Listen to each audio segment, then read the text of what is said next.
KPBS On Demand is supported by Paint Care, offering households and businesses in California more than 800 leftover paint drop-off sites for recycling. Quantities of 100-plus gallons of paint may qualify for a large volume pickup. Learn more at paintcare.org.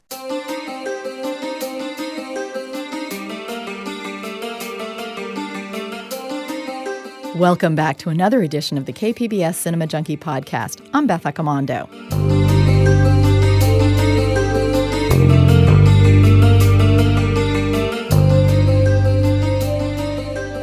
I know some people get all starstruck about meeting celebrities like George Clooney or Brad Pitt.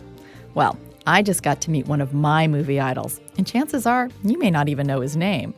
He's Alan Heim, an Academy Award-winning film editor and president of American Cinema Editors.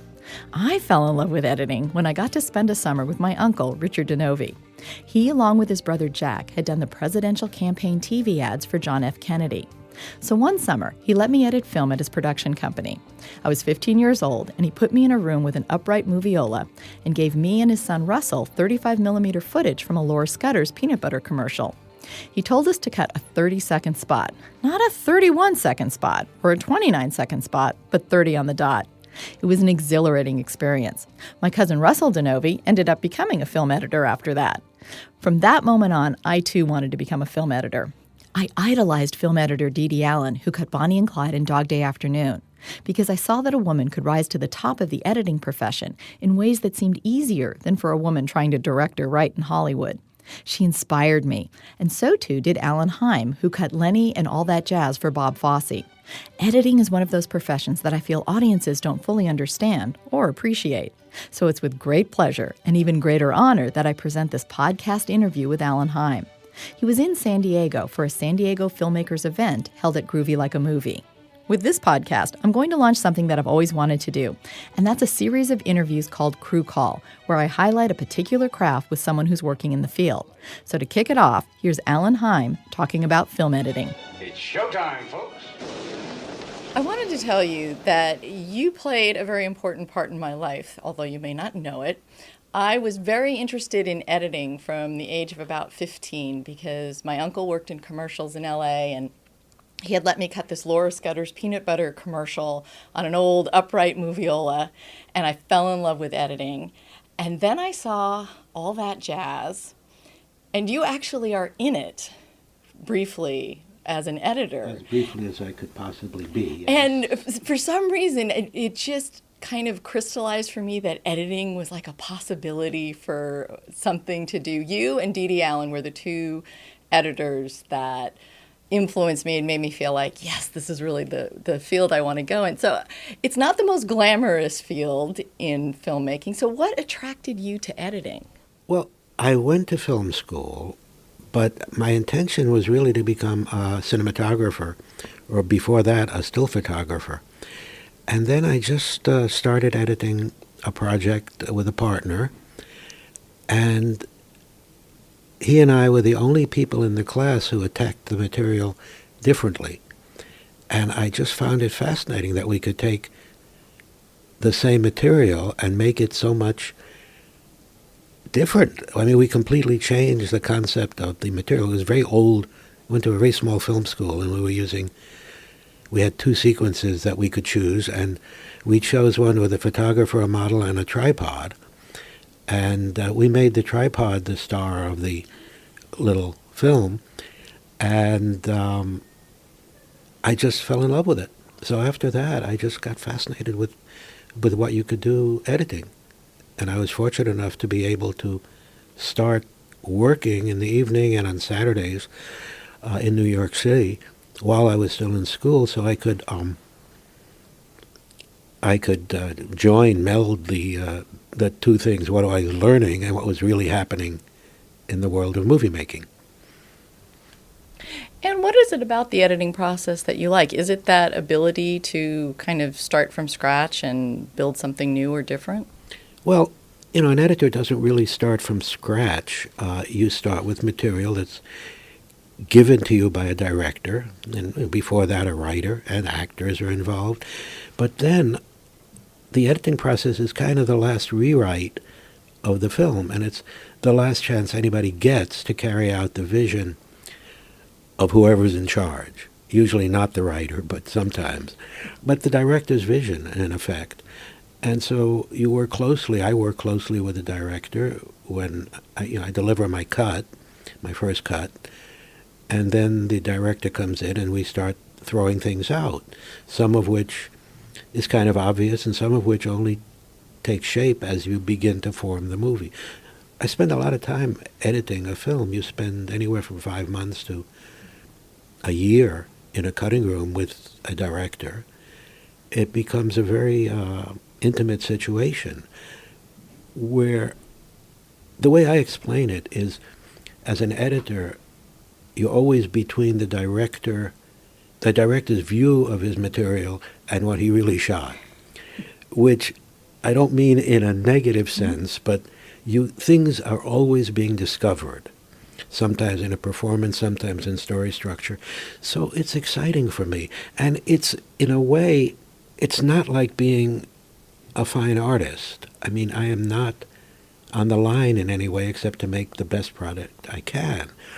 But I'm not starting from scratch. I'm starting with other people's material. So I really reshape things. I don't shape them so much. Sometimes. Well, one of the things I've always enjoyed about editing, too, is that usually as an editor, you have some kind of solitary time where you can work with the material without somebody looking over your shoulder. I mean, the thing about directing is you've got a whole cast and crew waiting for you, but as an editor, you can try something, see if it works. I mean, is that part of what you like also? Yeah. I started editing a long time ago on the upright moviola. It was a mechanical process, and it was a time-consuming process. And it was a process that involved locating things and finding things and filing things. And it required several people, an assistant, at least one assistant, a couple of apprentices. You were always looking for pieces of film 1 inch long that had fallen to the bottom somewhere. So there was quite a bit of downtime and time for you to think about the process as you were working on it. So once you formed a sequence, once I look at a material, when I look at the dailies of a film, I know where I'm going to start. I cut the scene based on that. Perhaps I'll start this scene on a close-up and another scene on a two-shot and another scene on a master shot, or maybe none of the above. But I will start and then work my way through the whole scene. Then, as you begin to put the scenes together, because they're not shot in order for the most part, you begin to put the scenes together and you say, well, maybe I can't start with the close-up. Maybe I have to start somewhere else. And you rethink that.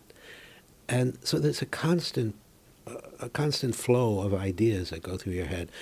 And that I do in the first cut process, or the editor's cut it's called, but none of us like to call it an editor's cut. I mean, it's a cut. It's a real cut of the movie. It's long,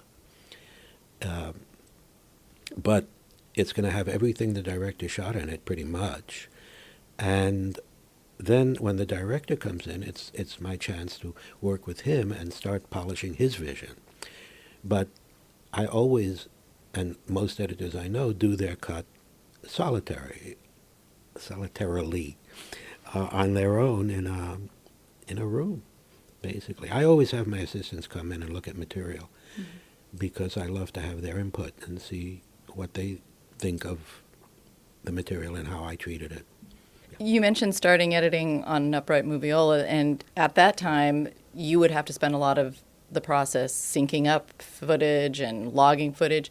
So what kind of changes have you seen, and how has it affected your work as an editor with things going digital and, being able to edit on Avids or Pro Tools or whatever kind of equipment there is now? Has it changed the process much for you, made it easier, more difficult? The process has certainly changed, and I entered the change period, the learning period, reluctantly. I was hoping that, Sony was pushing their editing systems and several other companies were. And the Avid, back in the early 90s, I was offered an opportunity to work on one. And it was just a primitive device. The image, moviolas were a small screen, but the image was all pixelated, and it was, by the end of the day, the eyes would hurt. it was no fun at all. And I decided to just stick with the moviola, and I did as long as I could. And then in the middle 90s, I realized that I would be, in effect, a dinosaur trainer if I didn't learn new equipment. It was there. And so I did. And I've never been reluctant. I mean, I'm glad I did it. A lot of people I know didn't want to learn the new technology and retired very early, mostly sound editors. I wanted to keep editing because I loved editing, and I realized this was the way to go electronically. So there's much more flexibility. You can look at things, you can make alternate versions, you can keep alternate versions. When we worked on film, you would have to either send out for a black and white dupe of the film, which was a day-long process, or, as Dee Dee Allen did, she'd have one of her assistants make a mock-up of the film on a piece of white leader of her cut, and then, move on to other changes. Now you can keep alternate versions, and you do every day, every 15 minutes, depending on how you set your Avid. And I wish I had some earlier versions of things I had worked on now. Be great teaching tools. A director, Nick Cassavetes, asked me after we had done The Notebook. Nick asked me if I would do his next project on film. And I had read the script. It was Alpha Dog. And I read the script and I said, I thought for a moment, because I was still only a couple of years away from editing on the moviola, and I enjoyed it immensely. And I looked at Nick and I said, no, not this film and not with you. He said, what do you mean? I said, well, you make a lot of changes. And if we start making changes, it's going to take a long time. I mean, Nick had worked with his dad, John Cassavetes, in the cutting room as a teenager, and he had fond memories of it, but I knew it would be a nightmare, and it would have been. So I'm glad I didn't do it. And now I've probably lost most of that skill. Is one of the things you miss from editing on a moviola is that real tactile quality? Yeah. Yes, I've always felt that film was a little sculptural in a way, that you could emotionally bend it. And when you had a piece of film in your hands, it was tactile. And when I first talked about to groups of students and to people learning Avid, at the beginning I really didn't know what to say, and I found a piece of film lying on an Avid bench, and I started by talking about film and how there were things that you would always have to know, like syncing up picture and track, but it just was not going to happen anymore. And it took a while. I mean, Steven Spielberg and Michael Kahn worked on film until very recently, and Steven finally gave it up. But there is something about that quality of just working with the tools, the physical tools, that, I don't know, maybe it's some atavistic urge to be a blacksmith or something like that. Yeah, I still miss it occasionally. I compensate for that by keeping a bunch of old film equipment at home, which I have about 70 film splicers, all different kinds, to do a very simple act. But they had so many different things, some of which I still can't figure out how to use. Until we started using electronic, I haven't touched a splicer in years. Haven't got any cuts on my hand or my arm, which we all used to get all the time, reaching across a splicer for a piece of film. You'd slash your wrists, basically. Always looked like a suicide. But sometimes you felt like one. So I miss that part of it, but not a lot. I mean, the flexibility is well worth the loss of tactile pleasure. It really is. Yeah, I remember all of us in the editing room, we would make jokes about bleeding on our films, because when you reach over the splicer, there's a razor blade sticking up, and you'd reach over, and all of us had these cuts like on our arms. Yeah. And in fact, women assistants, when they were physically rewinding film, which was heavy in its way, they would switch sometimes from left to right and right to left because they didn't want to build up their muscles on one side, which was a vanity that I was spared, but I understood it. Yeah, all of us who worked on film on some level miss it, but nobody would ever want to go back. Yeah, I think for the amount of creativity you get back in terms of the flexibility of the digital editing, it's amazing. But I do every now and then kind of just miss being able to whole film and cut it and splice it together. Yeah. Yeah, I mean, it's not as if I sit around at home splicing together random pieces of film. I just like to look at the technology. You know, the Moviola, which was invented about 1922, it had about a 75-year run. And it was like a locomotive. It was absolutely solid, noisy, yes, but solid. I could fix almost everything in a Moviola with a screwdriver. So I kept a spare light bulb and a screwdriver and a pair of pliers with me when I traveled. Electronic equipment, I can't do a thing with that. I mean, when something goes down, and it doesn't go down as often as it used to, but when something goes down, it's down until a technician comes in and fixes it up and knows what he's doing. So that part I miss, and I don't miss at all. Are there any misconceptions you think the general public has about editing or editors that you'd like to address? Well, when I started working in New York City, I was a sound effects and music editor on mostly network television shows and occasional industrial films and things like that. When I was a sound effects editor, everybody understood what I did in that, I'd put my relatives' names on hospital PA systems, and it was a simple thing. If the doorbell rang, if somebody opened a door, you'd put a doorbell ring or a knock or something. If somebody picked up a phone, you put in a phone ring. But once I started editing picture, nobody knew what I did. Absolutely nobody understood it. They said, well, you took out the bad parts. Yeah, but that's easy. Well, you put in the good parts. No, it's not that simple, because you read a performance, you build a performance. There's an enormous amount of flexibility you have, even on the simplest material. Where do you cut? When do you want to see somebody speak? Or when do you want to see somebody listening to somebody speaking? All of that affects the flow of the movie, the rhythm of the movie. And all of that is part of what you're doing on the fly as an editor. My own little tricks, I overlap sound a little bit just to smooth out cuts and to smooth out transitions. I do that a lot. Hopefully it's not particularly noticeable, but I do that. Well, 10 years or 12 years ago, I guess, a friend and I made a documentary on editing called The Cutting Edge, which I strongly recommend to people who have an interest in editing. Edwin Porter, one of Thomas Edison's employees, discovered that cutting separate shots together could create a story. Edwin S. Porter really was the one with the Life of the American Fireman, I think, that started into cutting and creating an emotional impact in the audience by intercutting two shots that are not related to each other. One scene is going on at one place, basically the firemen rushing to a fire with their horse-drawn wagons, and the other scene is the fire, miles away. You intercut the two, and you understand psychologically and emotionally that these people's lives are in danger, and these people are coming to rescue them, and you're rooting all of a sudden for that to happen, and you're hoping they save the people. I often think about what it must have been like to be there to create the art form as it was happening, and say, why don't we try this? That doesn't make any sense. I mean, we do it in the editing room now. We cut to something and say, well, that doesn't work. Well, imagine what they must have said in 1904. It's a feature-length film. It was released on Starz, the TV network, and it's available somewhere in the world.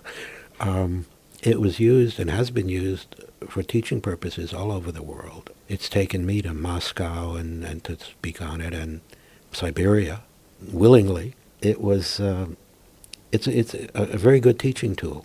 So that's one of the reasons I made the film, was because nobody knew what we did. And the American Cinema Editors, which is an organization I'm the president of at the moment, we supported that. It's because we wanted people to understand. And we found it kind of amazing because editors were willing to talk about it. A lot of people were not, because you're kind of afraid you're going to offend people, offend directors and producers that you might be working with in the future or not, depending on how much you offend them. And I thought we could find a way around that, and we did. We got the editors to come in with a director they've worked with, or an actor they've worked with, or a writer, producer, and we interviewed, not necessarily together, but we interviewed all of these people. It's a very informative film, and it's entertaining.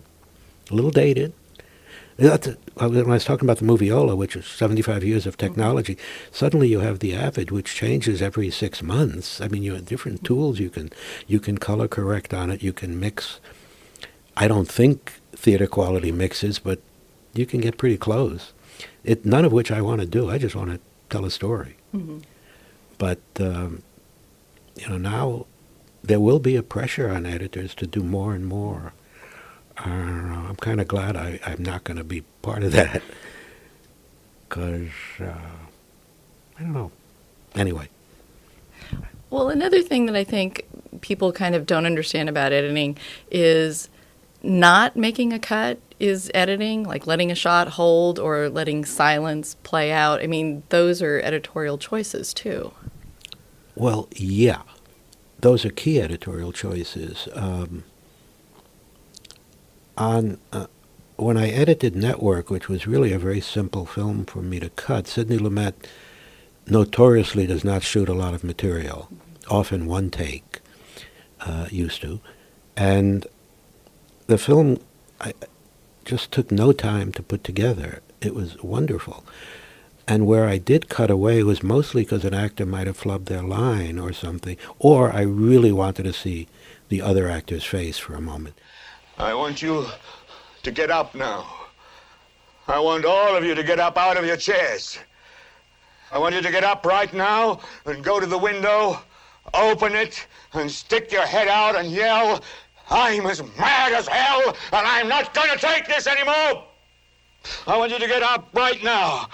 Get up, go to your windows, open them, and stick your head out and yell, "I'm as mad as hell, and I'm not going to take this anymore. Things have got to change." How many stations does this go out? You've got to get mad. 67. I know it goes to Louisville and Atlanta. I'm not going to take this anymore. Then we'll figure out what to do about the depression and the inflation and the oil crisis. But first, get up out of your chairs, open the window, stick your head out and yell, and say, "I'm as mad as hell, and I'm not going to take this anymore." The film critic Stanley Kaufman mentioned that the editing was such that the audience was always where they wanted to be watching, even if they didn't know it at the time. And I thought that was a brilliant insight. And I wanted to meet Stanley Kaufman, and it was pointed out that I just shouldn't just let it lie, because you don't want to get involved in those things. But I thought that was such an insight into what an editor does. You guide the audience. It's kind of a powerful position, which I like to talk about because people don't think of it on the same plane as a cinematographer or a costume designer, because it's not that visible. Mm-hmm. Some films are more visible than others, like recently The Big Short, which had some pretty jarring stylistical things, which I loved. But the idea of breaking the fourth wall and interposing stuff, I've always liked to do that where I can in a movie. Not just stay with a story, but fiddle with time. You can do so many things in the cutting room, and it's fun. Can you give an example of kind of both extremes of directors, in the sense of one who, like you mentioned, Lumet, gave you less flexibility in terms of the amount of footage that was shot, and then another director who maybe kind of gave you a lot of flexibility in terms of providing a lot of footage or a lot of choices for you to make? I can't really talk in my own experiences. I've worked with mostly moderate directors. Mm. And when they do a lot of takes, it's because the performance wasn't right, or perhaps something in the camera move wasn't right. But I did, on one occasion, I was waiting for dailies one evening, waiting for the crew to show up, and in New York, this was on All That Jazz, and the projectionist was running dailies on a different film that was directed by Arthur Hiller, The In-Laws, a very sweet comedy. And I just popped in on the projectionist, and projectionists, of course, are the guides to whether you're working on a good movie or not. They tell you immediately. I popped in, I looked into the screening room, and they were on take 3, let's say, of a 2-shot of Peter Falk and Alan Arkin in the back of a taxi cab. And at one point, Peter Falk grabs Alan Arkin and pushes him to the ground, to the bottom of the cab. And that was take 3. So I went out and I was talking to my crew, and we're still waiting for the shooting crew to show up. And I popped in again to see where they were. And they were on take 54 of the same exact material. So I thought, that's crazy. I mean, what nuance can you discover after that many takes? But there's usually a reason. It depends on the project. I prefer fewer takes, simply because it's less to look at and less to remember. But again, with the Avid, you can just quickly go through things, and you don't have to physically handle it all and set it up. So on that level, it's easier. On the other level, when we used to have dailies every night, which we don't do pretty much, everybody gets a DVD to take home. So I'm the only person who's seen the material, me and my staff. You don't quite get so familiar with the material that way unless you carve out some time to really look at it. I tend to cut on my first feelings, so I put something together and then I look, and what I'm not happy with, I will change, go to other takes, look for other readings. Mostly, I mean, I forget what question you asked me to start. Oh, well, I was just curious about, it seems like there's some films, like I've heard Alfred Hitchcock shoots very tight, and an editor doesn't have a whole lot of choices as to how to put that film together. But it feels like, from the viewer's point of view, a film like Hair or a film like All That Jazz, it seems like there would be a little more interaction between the editor and the director, because it seems like the narrative isn't quite as linear and structured as something else. So I'm just curious, like, which of the films you've cut you felt like you had the most influence in that process? Well, the place where I really grew up as an editor was on Lenny with Bob Fosse. I had done, Bob approached me, or a producer I knew approached me to work with Bob on a TV special called Liza with a Z, which was, in my memory, shot with 9 cameras, 16-millimeter cameras, a live concert with a black tie audience. We put that together, and then Bob asked me, he sent me a script for Lenny, which I thought was the best script I'd ever read, just incredibly complex, filled with time changes and interweaving of stories. And then when we got into the cutting room, we both were in very strong agreement that Dustin Hoffman was just not mean enough. He didn't have an edge. And comics always have an edge, or used to. And Dustin couldn't do it because actors want to be liked. So he gave a great performance, and he was nominated for an Academy Award, but he hated what we did with the performance because I suggested to Bob that we intercut the routines with his life. The original structure, and I don't remember how it went exactly, but the original structure was you'd have an incident from his life and then the comedy routine that he based it on, or vice versa. And we discovered that by intercutting them much more, breaking up sometimes his routines into single sentences, we gave it a pace that it didn't have before, we gave it an edge it never had before, and we improved the backstories also by making them less complete. The audience had to hang on them and follow what was going on. I've always felt the audience, if you make them follow something, will get it. People underestimate audiences, I think. They're mostly very smart. Smart enough to go see a movie I worked on, at least. That's good. So in that film, that's where I really learned the power of editing. I had been given an occasional lesson by a director or two who wasn't even on films I was working on. They'd come look over, when I was a sound editor, they'd look over my shoulder, and I was cutting, I remember, a dinner scene, just 2 people having dinner in close-up. An editor actually, who became a director named Amravakian, he looked over my shoulder and he said, "Run that again." And I ran it again. And he said, "That's a marvelous cut." I said, "Why is it a marvelous cut?" He said, "Keep looking at it." So I kept looking at it. And finally I asked him for the key, the clue. And he said, "Watch where the fork goes when she's eating." And the fork led you from screen left to screen right.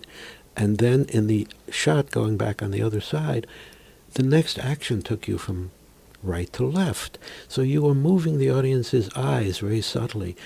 And I just got it. It all came very clear to me that you have to watch the actor's eyes and you have to move the audience's eyes.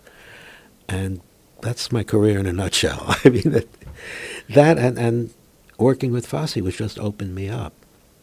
At the end of Lenny, we had to show the film to the producer. We had been fiddling with it a long time, and we did not like the ending, and we knew it was in trouble, and we took my whole crew, we all went out to good dinner, came back to the editing room at about 9 o'clock at night, prepared to work all night on the film. I hate working at night. I absolutely hate it. I still do. And I turned to Fosse in the elevator, and I said, why don't we just kill the son of a bitch? And he said, what do you mean?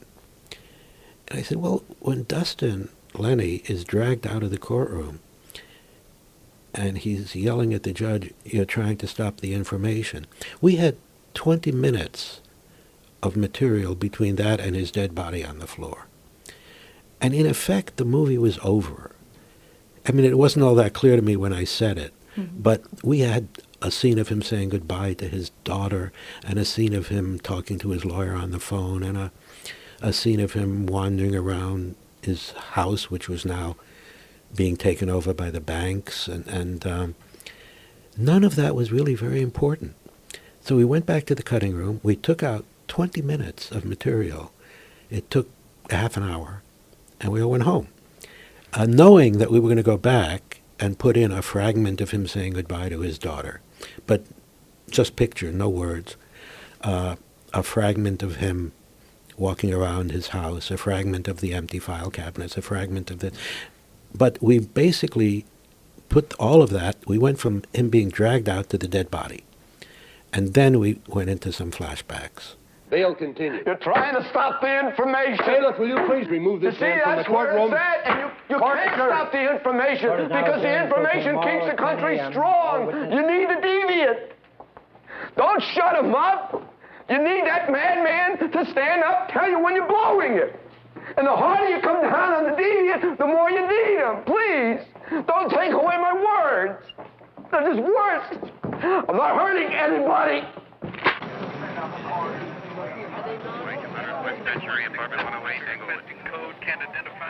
He was found guilty in New York and sentenced to 4 months in the penitentiary. Is that right? Yes. He was very frightened of being confined in jail, wasn't he? Yes. Among his belongings, when after he died, they found a letter from the bank. Bank of America said he had lost the house. Do you suppose those things and that letter had anything to do with his death? I don't know what you mean. I'll see you Saturday. Get some sleep and do something about that weight, too. Yeah, you're right. I'm going to go on a diet. Bye-bye. And then we went into the end of the movie. It was magic. And I took part in that. I just felt great. It was nice.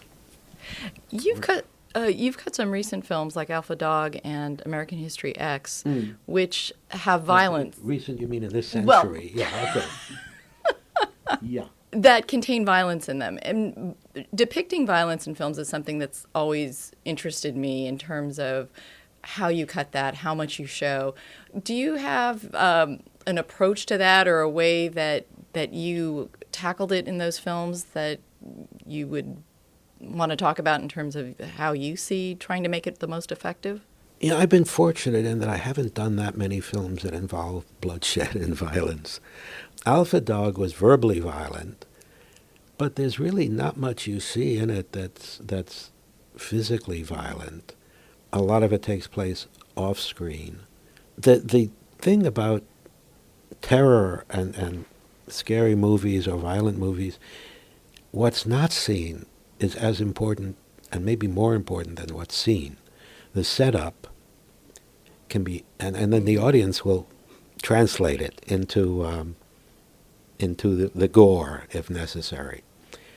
I did a film called The Fan with Lauren Bacall a long time ago, a first-time director, and he had replaced someone else because the producer wanted more blood.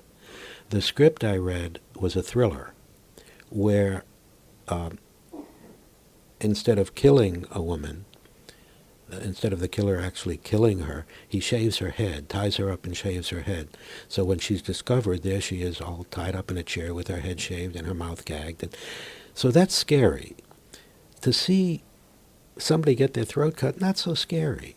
And that's what we ended up doing. The director didn't want to do it either. We had to shoot a lot of inserts later with fake blood, which never works. But yeah, I've worked on that. Sometimes it's very disturbing. Alpha Dog changed my vocabulary for years because the foul language was so constant. People came down the hall from the bookkeeping department when we were shooting, and they said, "Could you people, do you always talk like this?" And we said, "No, it's not us. It's the movie." I mean, my assistant was pregnant at the time, and I felt really guilty for her kid. Gave her a Mozart record right after that. It does have an effect on you when you work on something like that.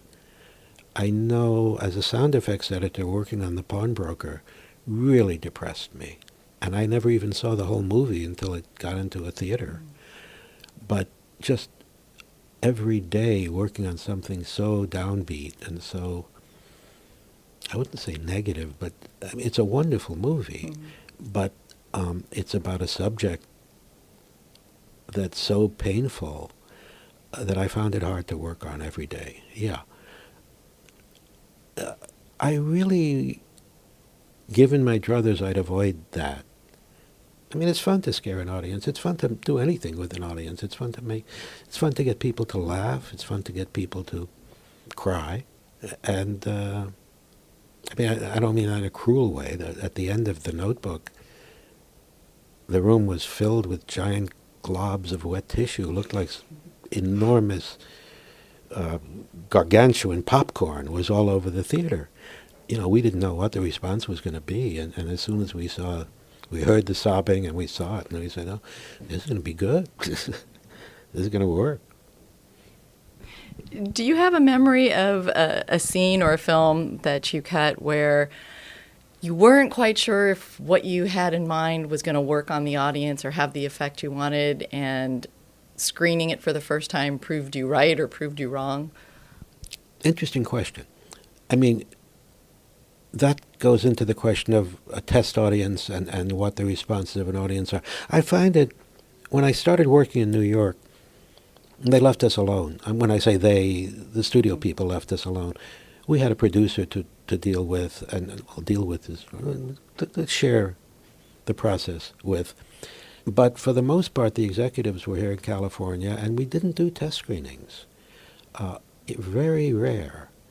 And if we did them locally. But mostly we screened for friends, took notes, had coffee with them, talked about it, and either took the notes or didn't. So I remember one bafflement on a John Hughes film I did. She's having a baby. We thought the ending of the film was absolutely stunning. And we screened it for an audience. It was in the morning in California. We screened it for an audience, and they hated the ending. They absolutely hated it. We had a Kate Bush song on it that was just emotionally lovely. It was about a woman going into premature labor, and the question was the baby going to live? Was the baby going to... And the audience was just cold to it. So we asked the people in the test group, and fortunately, there were a couple of nurses in the test group. And they said, you know, a nurse would never say to the husband that your wife may lose the baby. And we said, oh, we didn't think of that. And I went right back to the cutting room after we took the notes, went right back to the cutting room, recut the film so that I was able to put that line on the back of a nurse, change the line to something more medically proper, as it were. I don't remember what we changed it to, but suddenly the whole ending of the film was now emotionally rewarding for the audience. They didn't feel cheated, because by saying you might lose the baby, we were setting up a red herring that we didn't deliver on. And we didn't realize it, maybe because we were all guys. I don't know. None of us had thought of this, not the director, not me, not my crew. We were very moved by the ending, but changing it that way made a tremendous difference. Well, another really awful film I did. We screened out here in Tarzana. It was one of the first times I ever flew to California. And the film was very funny for 45 minutes, maybe an hour. And then it got really mean-spirited. And it was at the time of the AIDS crisis beginning, about 1980, 1981. And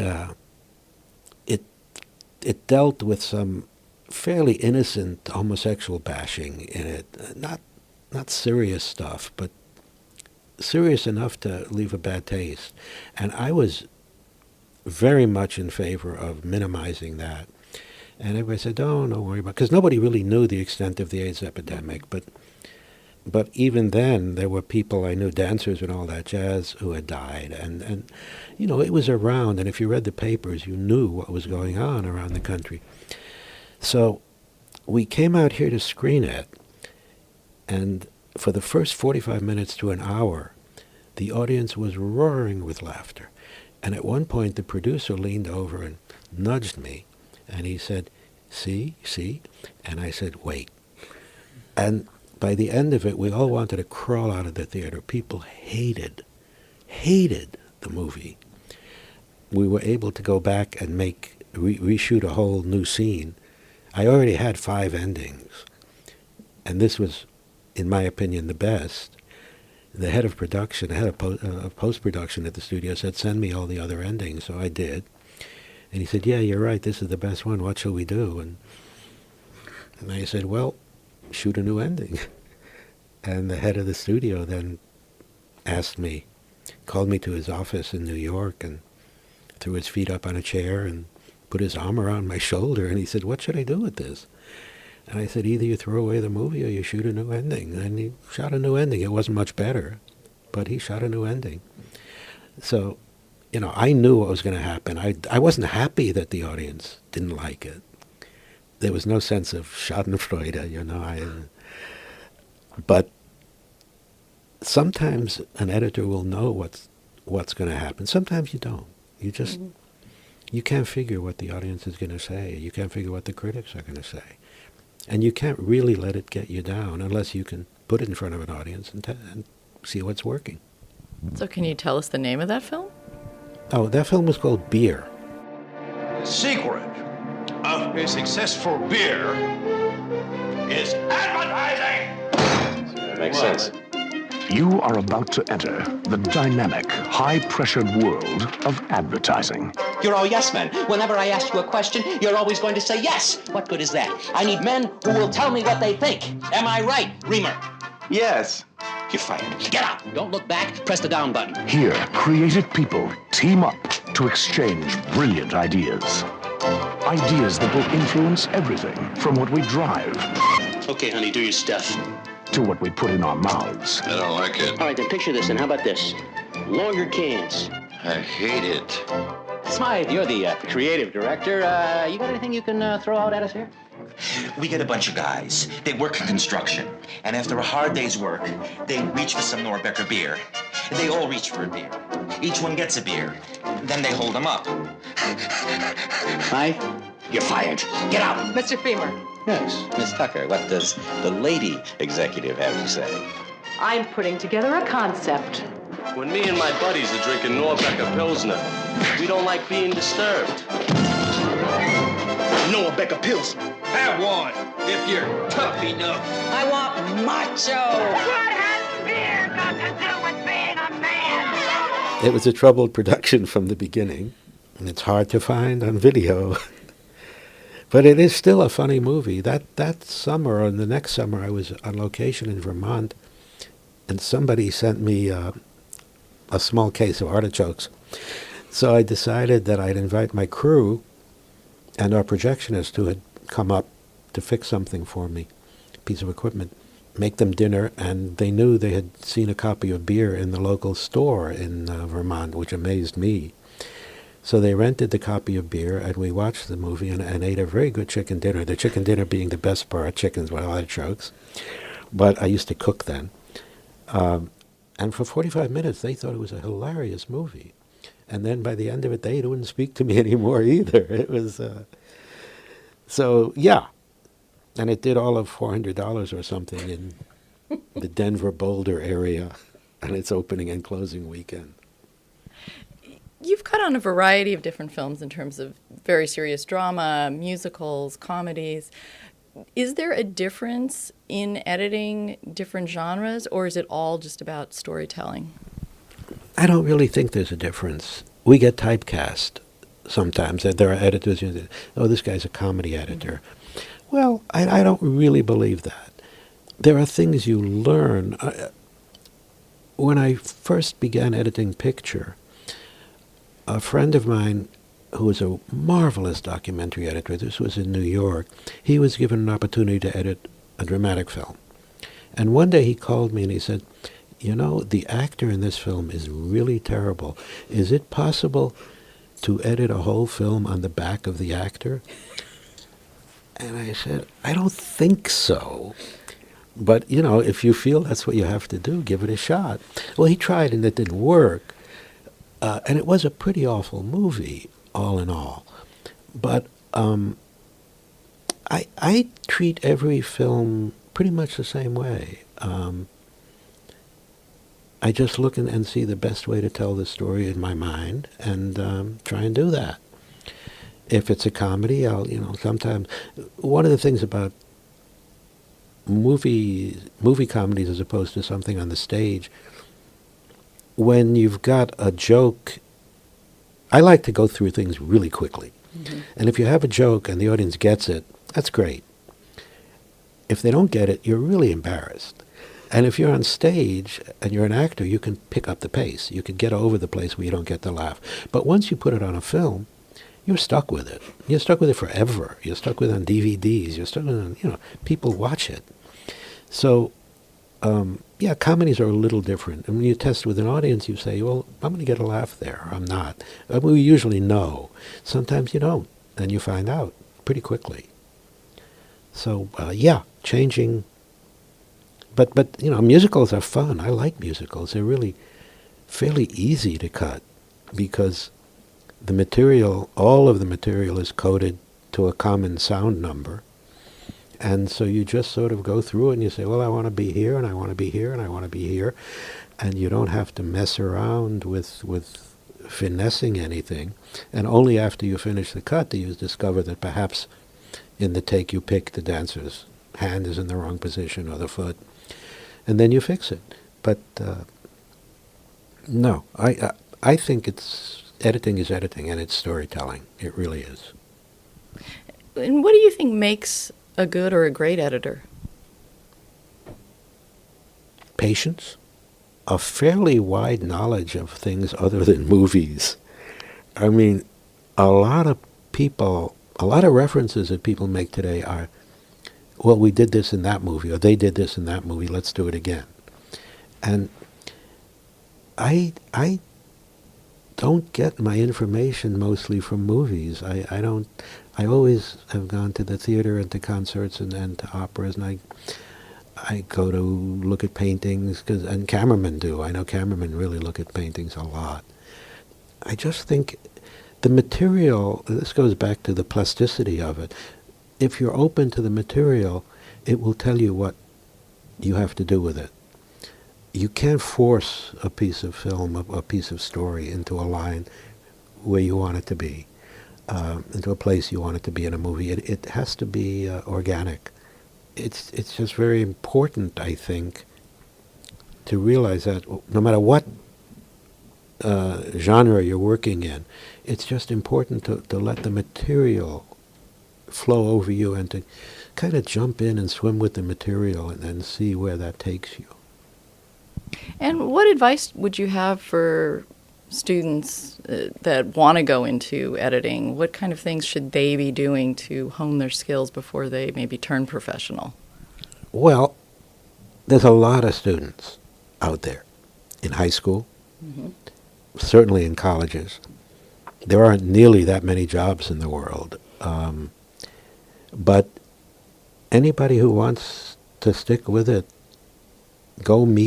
find out where there are film programs like the American Cinema Editors has an intern program that's very successful, where we take students who have just finished film school, we take only a few every year, but they'll spend a month in Los Angeles with a week with a feature editor, a week in a television cutting room, a week in a reality show cutting room, and another week just doing stuff, going to laboratories and mixing stages and seeing where things happen. Meet people. You have to meet people in the business, and don't be a pain in the neck, but keep talking to people. And at some point, if you stick with it, there'll be some kind of job. And then it's up to you. Just, I mean, in my case, I always let my assistants cut for two reasons. One, take some of the pressure of time off, and I'm intrinsically lazy. But also, it's a way to let people learn how to do things. The last film I did, I started off 4 weeks late. I was hired 4 weeks into the project. And I had a lot of catching up to do. So one day my assistant, whom I had never worked with before, he came with the project. Anyway, my assistant came to me one evening and he said, you know, before you go home tonight, I've been practicing and I wonder if you'd look at something. I said, practicing? Oh, I never heard that. Okay, what do you mean?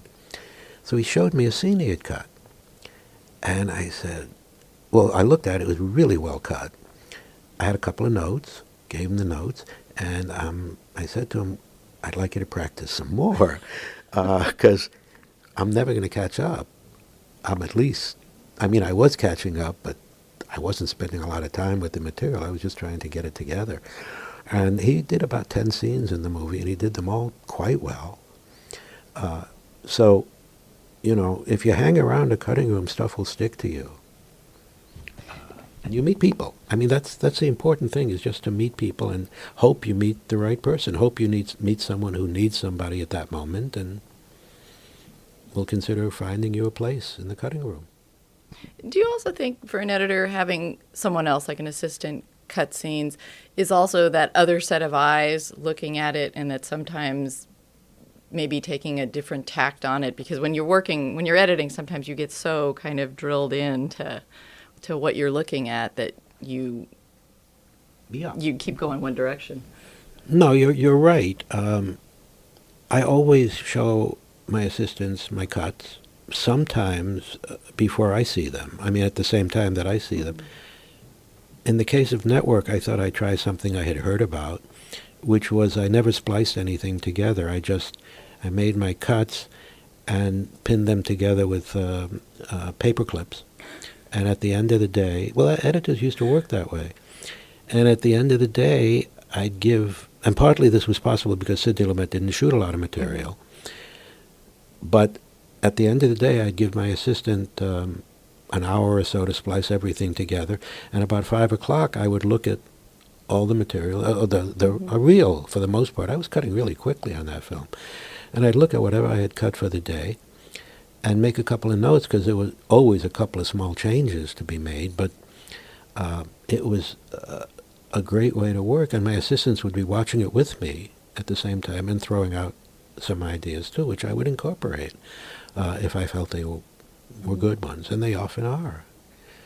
There's nothing magical about being the editor, as it were. It's all a long and slogging process, but you know, I've had a lot of fun with it for a long time. And do you have a favorite memory, either a favorite film or a film that you're happiest with, or the working relationship was the most satisfying? Well, in this century, I mean, I've loved working with Nick Cassavetes, and we've done 4 films together, starting with The Notebook. And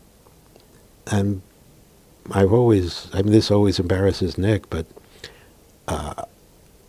my favorite director to work with was Bob Fosse, because he was incredibly open to whatever came up in the cutting room. And I mean, he was a stickler for perfection.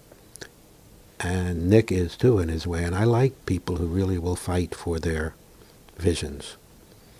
And I'm right there to fight with them. So yeah, Nick and Bob Fosse were my favorite people. All right. Well, I want to thank you very much for taking the time to talk to me. Thank you very much. And a pleasure.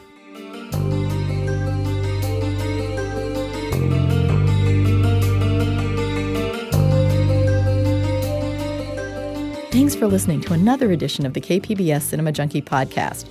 I hope you enjoyed my talk with editor Alan Heim as much as I did. I'll be having podcasts later this month from Monsterpalooza and Turner Classic Movies Film Festival. If you don't want to miss any of those episodes, please subscribe to the podcast on iTunes or check it out online at kpbs.org/junkiepodcast. So till our next Film Fix, I'm Beth Accomando, your resident cinema junkie.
KPBS On Demand is supported by Paint Care, offering households and businesses in California more than 800 leftover paint drop-off sites for recycling.